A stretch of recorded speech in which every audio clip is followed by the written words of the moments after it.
உலகத்திலே இருக்கும் ஒரே நவபாஷான சிலை பழனிமலை முருகன் சிலை என்றுதானே அனைவருக்கும் தெரியும். ஆனால் உலகிலேயே 2வது நவபாஷான சிலை ஒன்று நம் தமிழ்நாட்டில் உள்ளது. அதுவும் பழனி நவபாஷான சிலையை செய்த போகர் சித்தரால் செய்யப்பட்டது. போகர் செய்த அந்த 2வது நவபாஷான சிலை கொடைக்கானலில் இருந்து ஒரு 20 கிலோமீட்டர் தொலைவில் உள்ள பூம்பாறை என்ற கிராமத்தில் குழந்தை வேலப்பர் கோவில் உள்ளது. இந்த கோவிலுக்கு நாம் நினைத்தால் போக முடியாது. முருகன் நினைக்க வேண்டும். முருகன் நமக்கு கனவில் வந்து அருள் கொடுக்க வேண்டுமாம். போகர் சித்தர் முதல் சிலையை செய்துவிட்டு சீனாவுக்கு போய்விட்டார். அங்கிருந்து வந்த பின் அவர் 9 மூலிகைகளை கொண்டு இந்த நவபாஷான சிலையை அவர் 2வதாக செய்தார். இது கிட்டத்தட்ட 2000 வருஷம் பழமை வாய்ந்த கோவில் அப்படின்னு சொல்றாங்க. சில பேர் இது நவபாஷானம் சிலை இல்லை, இது 9 மூலிகைகள் அல்ல, 10 மூலிகையில் செய்த தசபாஷானம் சிலை அப்படின்னு சொல்றாங்க.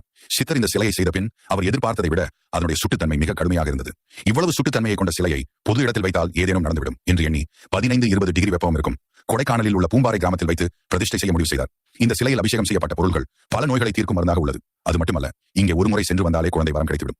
மனதில் நீங்கள் என்ன நினைத்து இங்கே சென்றாலும் அதை குழந்தை வேலப்பர் செய்து கொடுத்து விடுவார். அடுத்த ஒரு மாதத்திலேயே வேலை கிடைக்க வேண்டும், வெளிநாடு பயணம் செய்ய வேண்டும், வெளிநாட்டில் வேலை கிடைக்க வேண்டும், நோய் திரிந்து போக வேண்டும் என்று எது கேட்டாலும் அதை குழந்தை வேலப்பர் செய்து கொடுத்து விடுவார். அனைவரும் ஒரு முறையாவது இந்த கோவிலை சென்று வழிபட வேண்டும்.